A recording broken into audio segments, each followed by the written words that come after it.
Alors attention, car nous avons vu que les créatures ont en général des capacités spéciales qui sont très importantes en cours de jeu, donc il ne faudra jamais oublier de relire les capacités spéciales des créatures pour savoir ce qu'elles effectuent. Donc là par exemple, pour notre pillarde que nous avons vu tout à l'heure, il y a marqué à chaque fois que la pillarde de la tribu Kashi, c'est donc elle, inflige des blessures de combat à une créature, engagez cette créature et elle ne se dégage pas pendant la prochaine étape de dégagement de son contrôleur. Et ensuite, elle a une autre capacité spéciale qui, elle, a un coût, puisqu'il y a dessiné des petits symboles de mana, 2 points. Donc ça voudra dire quand je paye ce coût-là, eh bien j'ai droit de régénérer la pillarde de la tribu Kashi. Alors régénérer, c'est une capacité spéciale que je vous expliquerai tout à l'heure. Mais tout d'abord, voyons son premier effet. C'est-à-dire que si je décide d'attaquer, par exemple, et que mon adversaire décide de défendre, là il y a un combat d'une créature 5-4 contre une créature 3-2, malheureusement la mienne va mourir et la sienne ne va pas mourir. Par contre, comme elle inflige quand même des points de dégâts à son adversaire, selon sa capacité spéciale, cette créature va être engagée, moi je perds la mienne, et lors du tour de mon adversaire, eh bien celui-ci n'aura pas le droit de la dégager lors de ce premier tour, il va donc la laisser comme ça, et elle ne pourra pas attaquer lors de son tour. Nous avons vu qu'effectivement les créatures qui sont engagées ne peuvent pas attaquer lors du tour d'un joueur, c'est seulement les créatures dégagées qui le peuvent. Il va donc jouer son tour, ça va être à nouveau à moi de jouer, je vais pouvoir effectuer ce que je veux, il ne pourra pas défendre non plus puisqu'elle est engagée, et à nouveau à son tour de jeu, cette fois-ci il pourra la dégager. Donc voilà, toutes les cartes ont des capacités spéciales, et c'est ça qui fait la richesse de Magic, c'est que chacune des cartes change un petit peu les règles, et qu'il faudra bien jongler entre toutes les capacités spéciales de ces cartes et de ces créatures pour emporter la partie. Alors, comme il y a eu énormément d'éditions en fait, de Magic, il y a beaucoup de capacités spéciales. Je vais essayer de vous en présenter quelques-unes des plus courantes, mais pour les autres, eh bien, il suffira de lire ce qui est marqué sur les cartes pour savoir à quoi correspondent ces capacités spéciales. Alors la première que nous venons de voir tout à l'heure, c'est régénérer. Régénérer, ça va tout simplement permettre de sauver la créature alors qu'elle devrait mourir. Pour reprendre mon exemple de tout à l'heure, je décide d'attaquer avec ma créature, mon défenseur décide de défendre avec celle-ci, normalement la mienne se fait tuer et la sienne ne meurt pas. Par contre, elle est engagée grâce à ma première capacité spéciale. La deuxième capacité spéciale indique que je peux régénérer en payant 2. Alors, régénérer, ça veut dire que celle-ci, normalement, devrait aller au cimetière. Et bien, immédiatement, si je peux, eh bien, je peux payer les 2 manas correspondants pour que cette créature ne meure pas et qu'elle reste sur la table. Alors, par contre, elle va rester dans la position dans laquelle elle est, c'est-à-dire je ne vais pas la régénérer en la replaçant en désengagée, en fait, je vais juste la laisser ici, et au tour d'après, quand ce sera à nouveau à moi de jouer, je pourrai à nouveau l'utiliser, elle sera guérie. Voilà à quoi sert la régénération, mais attention, elle ne fonctionne pour celle-ci, ça dépend des créatures bien sûr, que en payant le coût, et il faut qu'à ce moment-là du jeu, je n'ai pas déjà utilisé tous mes terrains. Si j'ai déjà utilisé tout mon mana, eh bien malheureusement, elle mourra parce que c'est immédiatement au moment où elle devrait mourir que je dois payer ce coût de régénération. Ensuite, il y a pas mal de capacités spéciales qui vont être déclenchées aussi en payant un coût particulier. Alors par exemple, ce Cerbère Ardent, qui est une carte rouge, donc là une carte de mon adversaire, eh bien, une capacité spéciale qui indique qu'il gagne +1, +0. Alors, il y aura souvent ça dans Magic. Quand il y a plus quelque chose, un slash et plus quelque chose, ça va toujours indiquer par rapport à la force et la défense de la créature. Donc là, ça voudra dire gagnera 1 point d'attaque jusqu'à la fin du tour. Mais attention, ces effets-là sont cumulables. Effectivement, comme il n'y a pas de symbole spécial pour engager la créature, ça voudra dire que pour chaque mana rouge que je vais dépenser, ce Cerbère va gagner +1, +0 jusqu'à la fin du tour. Alors la fin d'un tour, attention, ce n'est pas le tour d'un joueur puis de l'autre, c'est pas ça un tour de jeu. Un tour de jeu à Magic, c'est le tour d'un joueur. Donc en fait, je vais pouvoir jouer cette capacité spéciale pour augmenter la valeur de ma créature, et à la fin de mon tour, par contre, elle reviendra avec ses valeurs d'origine. Donc là, par exemple, si mon adversaire a 3 terrains de montagne, il peut décider de payer 3 pour rajouter +3, +0, c'est-à-dire faire passer cette créature pendant son tour à 5 d'attaque et 2 de défense. Alors je dis pendant son tour, mais ça peut aussi fonctionner pendant le tour d'un adversaire. Effectivement, lorsqu'une créature a un coût comme ceci, enfin une capacité spéciale payante, ce sort-là, cette capacité, sera considérée un peu comme un éphémère, c'est-à-dire qu'elle pourra être jouée pendant son tour, mais aussi pendant le mien. Donc, à un moment où, par exemple, je décide de l'attaquer avec une créature, s'il a suffisamment, il pourra décider de payer à ce moment-là pour augmenter sa créature et la faire défendre contre une des miennes, par exemple. Donc vous le voyez, cette capacité spéciale est intéressante car elle peut amener à prendre des décisions très rapides, même pendant le tour des autres. Ensuite, nous avons aussi une capacité assez présente qui est la capacité défenseur. Alors les capacités défenseur, ça voudra dire que cette carte de créature ne pourra pas attaquer l'adversaire. Elle ne nous permettra que de nous défendre. Donc c'est une créature comme une autre, sauf qu'elle ne peut pas avoir de phase d'attaque pour attaquer l'adversaire. Par contre, lorsqu'on se fait attaquer, on pourra l'utiliser en défenseur, et là, si elle a des points de dégâts, elle infligera quand même des points de dégâts à la créature qui l'attaque. Mais celle-ci, par exemple, a 0,4, donc elle n'inflige pas de points. Alors, autre symbole que l'on trouve souvent sur les cartes, ce petit symbole avec une flèche sur la droite, c'est un symbole d'engagement. Ça veut dire que si je veux utiliser la capacité spéciale qui correspond à ce symbole, eh bien, il faudra que j'engage la carte. Attention, il faut que j'engage la carte uniquement pour faire cette capacité spéciale. Je ne peux pas utiliser un double engagement, c'est-à-dire engager pour attaquer et en même temps utiliser cette capacité. Ça sera soit attaquer, soit engager pour la capacité spéciale. Alors celle-ci précise par exemple ajouter un mana vert, puisque ça représente le petit arbre, à votre réserve pour chaque créature avec le défenseur que vous contrôlez. Donc, qu'est-ce que c'est que la réserve? La réserve, ça va être l'endroit où est stocké le mana avant d'être utilisé pour une créature. C'est-à-dire que lorsque j'engage un terrain, eh bien le mana va dans une réserve, enfin dans cette réserve, et ensuite c'est tout le mana qui est dans la réserve que j'utilise pour lancer un sort avec le coût correspondant. Donc pour revenir à la capacité spéciale de cette carte, eh bien si je l'engage, je pourrais ajouter un mana par créature avec la capacité défenseur que je contrôle, donc c'est-à-dire qui sont de mon côté de jeu. Donc par exemple celle-ci a le défenseur, donc déjà si je l'engage et que c'est la seule à avoir le défenseur, je vais gagner un mana, donc je pourrais l'utiliser comme un terrain. Si j'ai 3 créatures avec la capacité défenseur, eh bien lorsque je vais engager, je vais pouvoir recevoir 3 mana à utiliser tout de suite. Alors il est temps justement de parler d'un point particulier de règle qui est la brûlure de mana. Effectivement, lorsque je vais engager et recevoir du mana dans ma réserve, je devrais utiliser ce mana pour lancer un sort. Si je ne peux pas utiliser tout le mana que j'ai engagé, donc imaginons toujours que j'engage pour recevoir 3 mana, si je n'utilise pas ces 3 mana d'un seul coup, eh bien, malheureusement, chaque point qui n'aura pas été dépensé en mana va me faire perdre un point de vie. Alors, petit point de détail par rapport au nombre de cartes en main. On est limité en nombre maximum de cartes en main à 7 cartes. Donc si jamais je ne peux pas jouer pendant plusieurs tours et que je me retrouve avec beaucoup de cartes en main et qu'au moment de piocher, je me retrouve avec plus de 7 cartes en main, ce n'est pas un problème, mais à la fin de mon tour, une phase supplémentaire s'ajoutera, pendant laquelle je devrais obligatoirement défausser des cartes dans mon cimetière, de façon à n'avoir au maximum que 7 cartes en main, avant que le tour passe au joueur suivant. Pour le reste, on n'est pas limité en nombre de cartes maximum que l'on pose en jeu, donc il peut y avoir 50 créatures, 50 terrains et plus, il n'y a pas de problème. Attention, si on n'a plus de cartes en main, si je joue toutes les cartes que j'ai en main, eh bien tant pis, j'en ai plus, j'attends le tour suivant. À chaque début de tour, je vous rappelle qu'on ne pioche qu'une seule carte. Donc il peut arriver qu'on passe des tours avec aucune carte en main.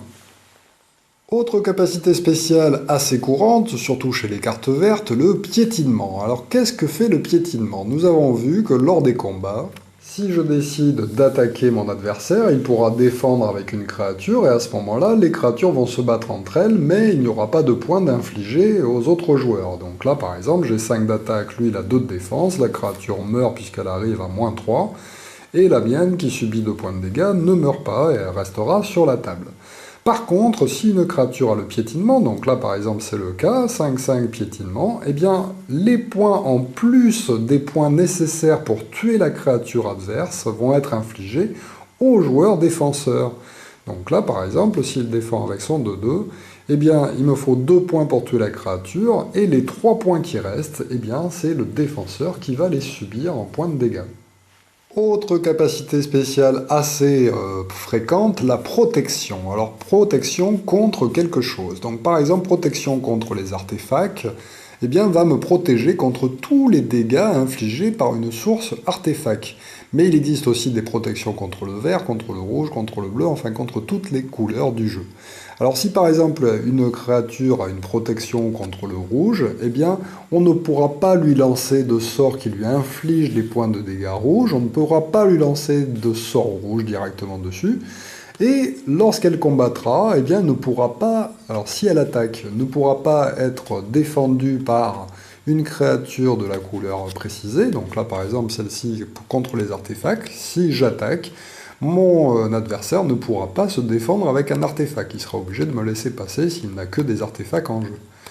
De la même façon, eh bien, tous les sorts correspondant à une couleur particulière, enfin à cette couleur particulière, ne pourront pas être infligés à cette créature en particulier. On ne pourra pas non plus lui mettre d'enchantement. Et attention, ça marche contre soi-même. Donc si par exemple j'ai une protection contre le vert, je ne pourrai pas mettre de sort, par exemple, d'enchantement sur cette créature en particulier si c'est un enchantement vert.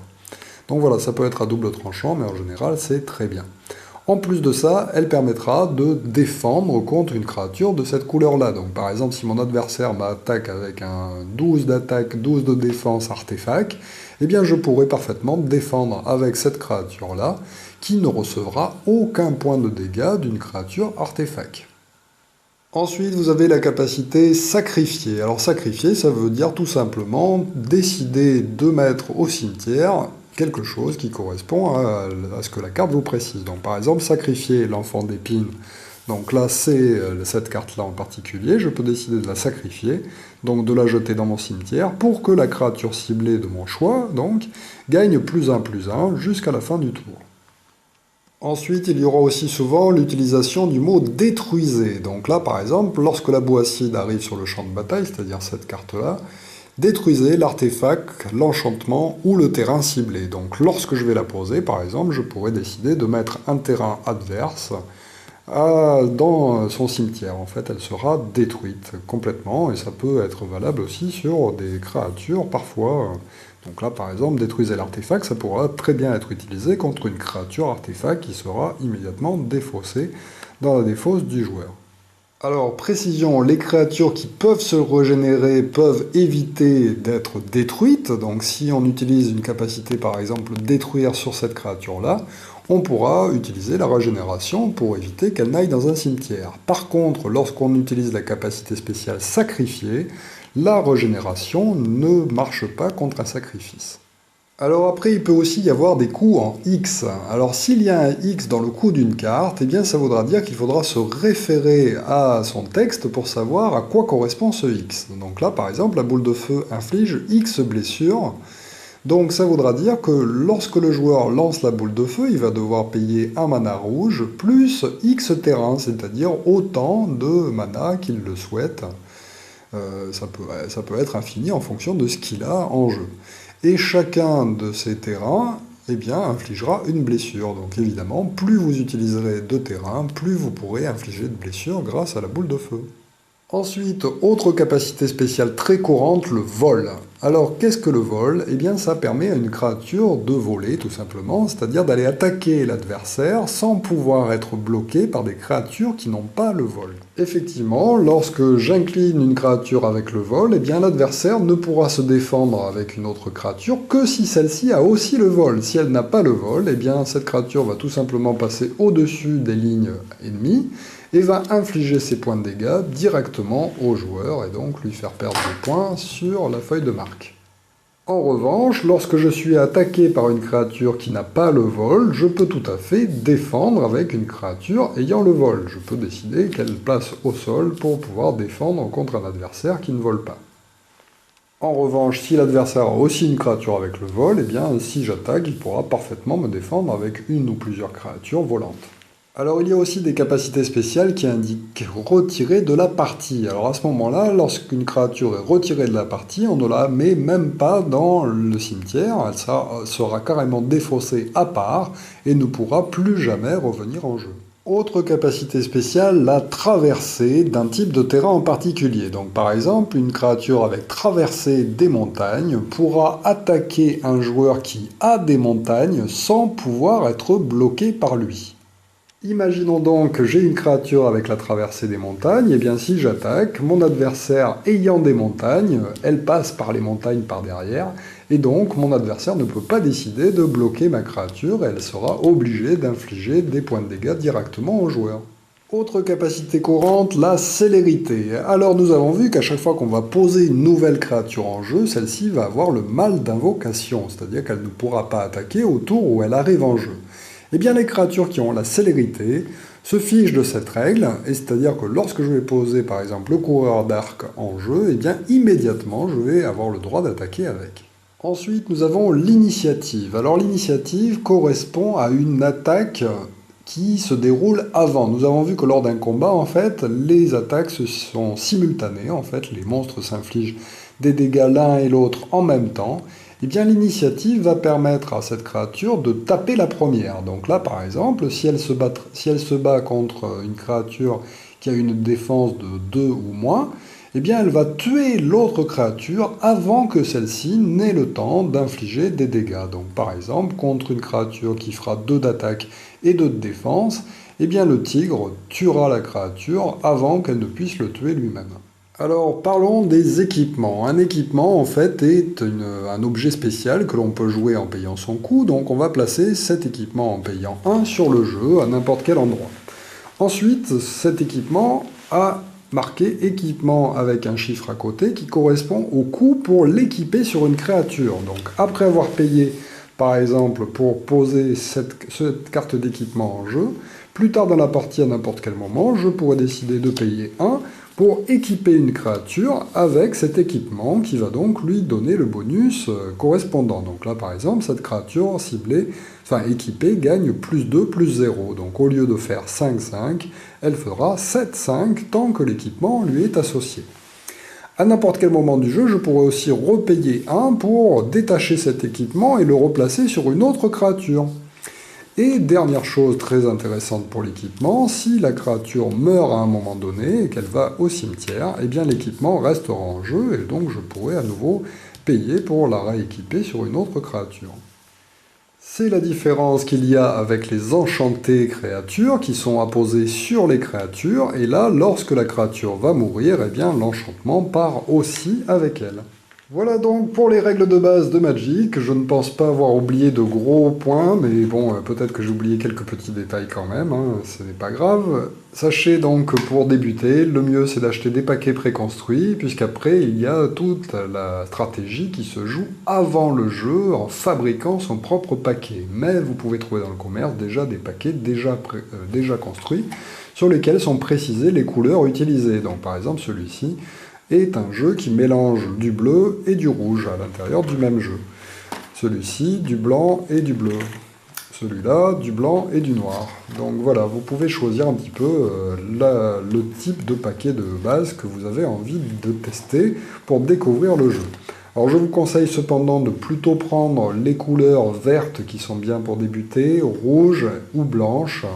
Mais les autres, les bleus et les noirs, sont assez difficiles pour les débutants car elles ont beaucoup de capacités spéciales à intégrer. Voilà, merci de m'avoir suivi et à très bientôt pour une nouvelle règle de jeu. Au revoir.